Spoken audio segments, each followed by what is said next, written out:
자, 여러분 한번 상상해 보세요. 똑같은 흙 위에 두 종류의 옹벽이 서 있습니다. 하나는 아주 단단한 콘크리트 박스 구조물이고 다른 하나는 좀 더 유연한 흙막이 가시설이에요. 그런데 이 둘을 설계할 때 쓰는 토합 공식이 완전히 다르다는 사실 알고 계셨나요?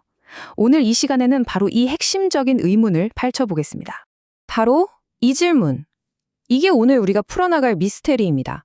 집안 조건은 완전히 똑같은데 왜 엔지니어들은 전혀 다른 공식을 사용해야만 할까요? 그 비밀은 놀랍게도 벽체가 아주 미세하게 움직이느냐 마느냐에 숨어 있습니다. 이 질문의 답을 찾기 위해서 먼저 강성과 연성의 근본적인 차이가 뭔지 알아볼 거고요. 그리고 벽체의 움직임이 어떻게 토합을 바꾸는지 살펴볼 겁니다. 그 다음에는 각 벽체에 맞는 공식을 깊이 있게 분석하고 마지막으로 핵심만 담은 체크리스트로 깔끔하게 정리해드리겠습니다. 자, 그럼 모든 차이가 시작되는 그 지점부터 가보시죠. 핵심은 바로 벽체가 강성이냐 아니면 연성이냐 하는 겁니다. 모든 것의 핵심은 바로 벽체의 움직임 허용 여부입니다. 왼쪽에 있는 강성벽, 예를 들면 저런 콘크리트 박스 구조물 같은 건 변이가 거의 없어요. 꽉 잡혀 있죠. 흙이 움직일 틈이 없으니까 흙이 가진 본연의 전단 강도도 발휘될 수가 없는 겁니다.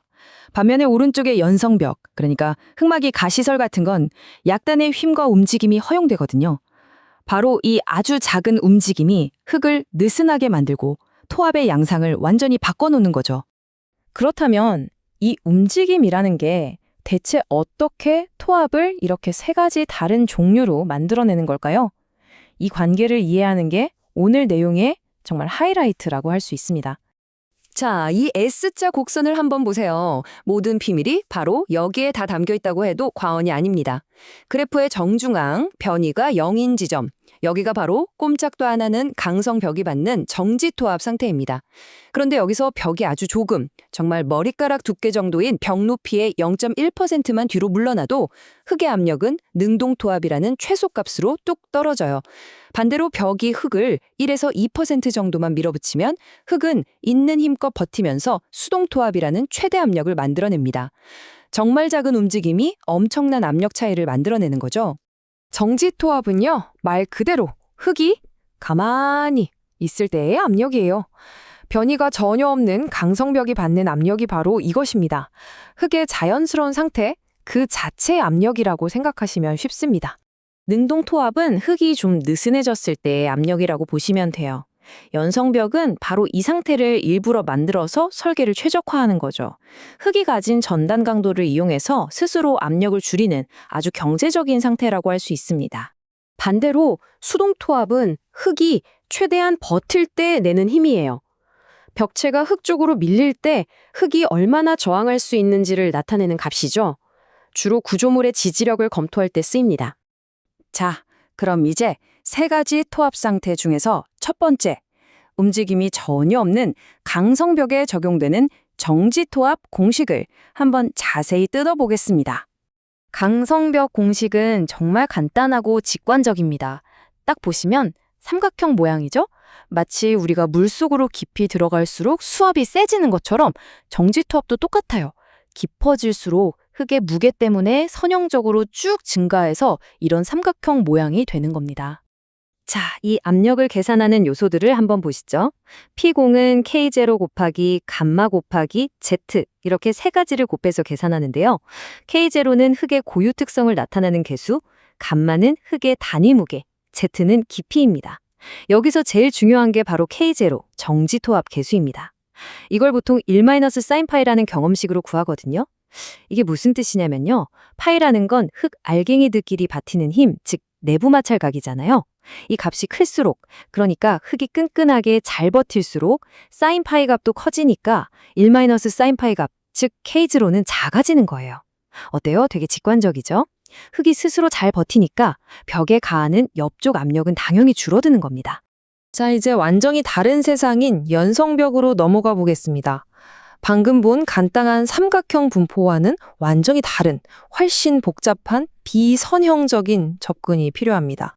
연성벽 토합을 이해하는 핵심 키워드는 바로 아칭 효과입니다.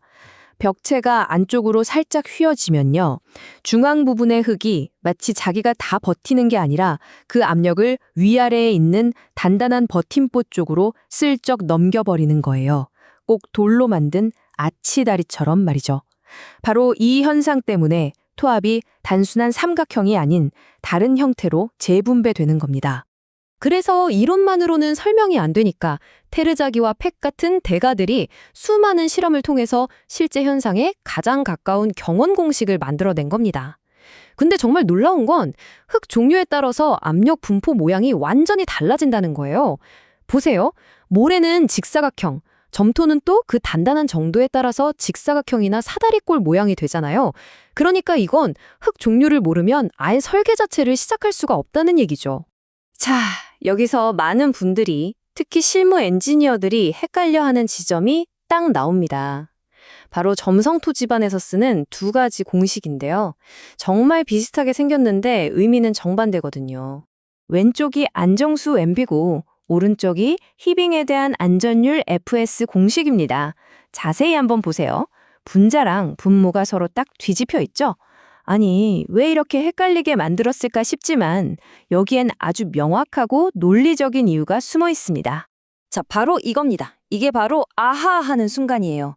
안정수 MB는요, 흙의 상태가 지금 어떤가를 나타내는 상태 지수예요. 단위 말에 흙에 가해지는 하중, 가마 H가 흙이 버티는 힘, 수의 몇 배냐 이걸 보는 일종의 위험 점수인 거죠. 그러니까 당연히 이 값이 클수록 더 위험하다는 뜻이고요. 반면에 안전율 FS는 이른 그대로 얼마나 안전한가를 보는 안전 점수입니다. 흙이 버티는 힘이 하중보다 얼마나 더 큰지를 나타내니까 값이 클수록 더 안전하다는 뜻이겠죠. 자, 보세요. 하나는 위험 점수, 다른 하나는 안전 점수. 그러니까 공식이 서로 역수인 게 너무나 당연하고 논리적인 겁니다. 이렇게 목적을 생각하시면 앞으로 절대 헷갈릴 일이 없을 겁니다. 자, 그럼 지금까지 우리가 살펴본 모든 내용을 하나로 모아서 강성벽과 연성벽의 핵심 차이점을 최종 체크리스트로 깔끔하게 한번 정리해 보겠습니다. 이 표 하나면 모든 게 정리됩니다. 강성벽은 변이가 억제되니까 정지토합을 받고 압력 분포는 삼각형, 벽체 자체의 안정성이 제일 중요하죠. 반면에 연성벽은 변이를 허용해서 능동토합 기반의 경음식을 쓰고 압력 분포는 비선형적이며 히빙이나 버팀보에 걸리는 힘을 검토하는 게 핵심입니다.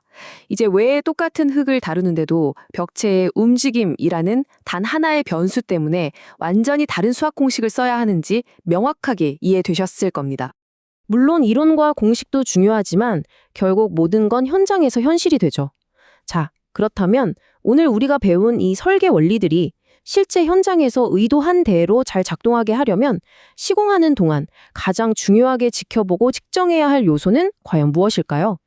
이 질문을 여러분께 던지면서 오늘 이야기를 마무리하겠습니다.